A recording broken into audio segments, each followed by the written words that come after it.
কাটার কাছে অনেকগুলো কাঁঠাল ধরছে, তো আমি চিন্তালাম যে একটু কাটার কাছে একটু ভিডিও না করলে কেমন দেখা যায়, ক্যামেরা বন্ধু অবশ্যই করতে হবে। তো আসসালামু আলাইকুম, কি অবস্থা সবাই, কেমন আছেন? আশা করি সবাই ভালো আছেন। তো আজকে আমার একটা ভাড়া হয়েছে দাগনভূঞা যাওয়ার পথে হঠাৎ করে আমার একটা চাকা লিক হয়ে গেছে। তো চিন্তা করলাম যে চাকাটা যেহেতু লিক হয়ে গেছে, মালটা লোড দিবার আগে চাকাটা লিক সারায়। তো চাকা লিক সারানোর চলে আসলাম মহিপাল আসার পরে চাকাটা লিক সারালাম, আধা ঘন্টা দীর্ঘ ওয়েট করার পরে লিকটি সারানোর পরে এখন চলে যাবো দাগনভূঞার উদ্দেশ্যে। তো যে পরিমাণ গরম পড়তেছে, গরমে পুরো মাথা মতো হ্যাং হয়ে গেছে। হঠাৎ করে দেখলাম রাস্তার উপর দিন দুপুরে দুটো বস্তা পরে এসে, চিন্তা করলাম বাবুরে এগুলো কার বস্তা, কে নিয়ে মার খাবো, আমি আমার মতো চলে যেত। যাই হোক, বলতে বলে চলে আসলাম মহিপাল আসার পরে একটু জামে পড়লাম, জামে পড়ছে পুরাই মানে বাবুরে ট্রাফিক মতো সিগন্যালে দাঁড় করে আছে, কোনো খোঁজ খবর নাই। তো যাই হোক, কিছুক্ষণ পরে জাম সরার পরে এখন আমি চলে যাবো দাগনভূঞার উদ্দেশ্যে। তো দাগনভূঞা যাওয়ার পর রাস্তা যত ভিউ আছে, ভালোবাসার মানুষদের আজকে সব দেখাও। তো যাই হোক, ভালোবাসার মানুষরা যখন আমাকে চিনে, যখন বলে ভাই আপনার ভিডিও আমার কাছে দেখতে ভালো লাগে, আসলে আমার কাছে অনেক ভালো লাগে। তো আমার এই ভিডিওটা এক প্রবাসী ভাইয়ের জন্য, প্রবাসী ভাই বলছে ওনাদের দাগনভূঞা এলাকা যাওয়ার রাস্তাটা একটু ভিডিও করার জন্য, ওনাকে একটু দেখানোর জন্য গ্রামের পরিবেশটা।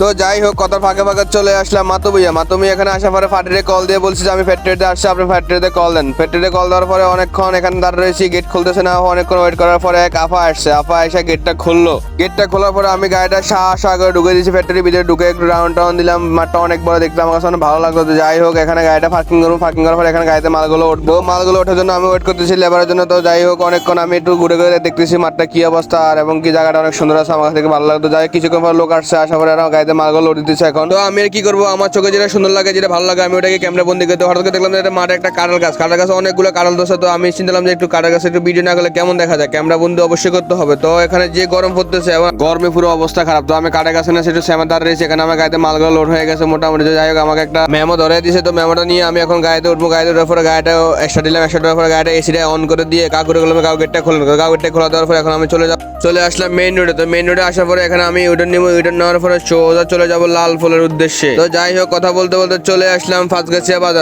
বাজার। এখানে আসার পরে বিকল্প একটা রাস্তা আছে মহিপাল, আমি যাবো না, মহিপাল একটু জাম আছে, জামের জন্য আমরা এখানে ফাঁসগাছিয়া বাজারের উপর দিয়ে একটা গ্যাস কোম্পানির একটা রাস্তা আছে মেইন রোডে ওঠার জন্য আমি টাকমার ওভারটেক করতে হতো। টাকমার ওভারটেক করার পরে সাগর চলে আসলাম গ্যাস কোম্পানি। তো চিন্তা করলাম যে গ্যাস কোম্পানি রাস্তা মাথা অনেক সব পুলিশ মামারা বসে থাকে, যে কথা সেই কাজ। তো যে এখানে বাঘের বসে সেখানে রাইতে, এখন পুলিশ মামারা বসে আছে এখানে, আমাকে ধরার পর আমার কাগজ চেক করার পর আমাকে ছেড়ে দিছে। আমাকে বললো যে আপনার কাগজ সবকিছু ঠিক আছে, আপনি সবগুলো এরকম সবসময় আপডেট রাখবেন, তো আর কোনো সমস্যা হবে না। তো যাই হোক, বলতে চলে আসলাম লাল ফুল এখানে আসার পরে এক সেলিব্রিটি গায়ে দেখা হয়ে গেল, সেলিব্রিটির সাথে দেখা আর হলো না। তো যাই হোক, বলতে চলে আসলাম সোনাগাজী রোডে এখানে আসার পরে আমার এক বড় ভাইয়ের সাথে দেখা হয়ে গেল। বড় ভাই বলতেছে কোথা থেকে আসলাম, আমি বললাম দাগনভূঞা থেকে আসলাম। তো যাই হোক, আলহামদুলিল্লাহ গন্তব্যে চলে আসলাম অবশেষে। এখন গাড়িটা ব্যাগে দিয়ে পয়েন্টে লাগাবো না, গাড়িতে মালগুলো আনলোড হবে। তো পরবর্তী ভিডিও সবার সাথে দেখা হবে। ভিডিওটা ভালো লাগে সবাই লাইক কমেন্ট শেয়ার করে দিবেন। আসসালামু আলাইকুম, সবাই ভালো থাকবেন।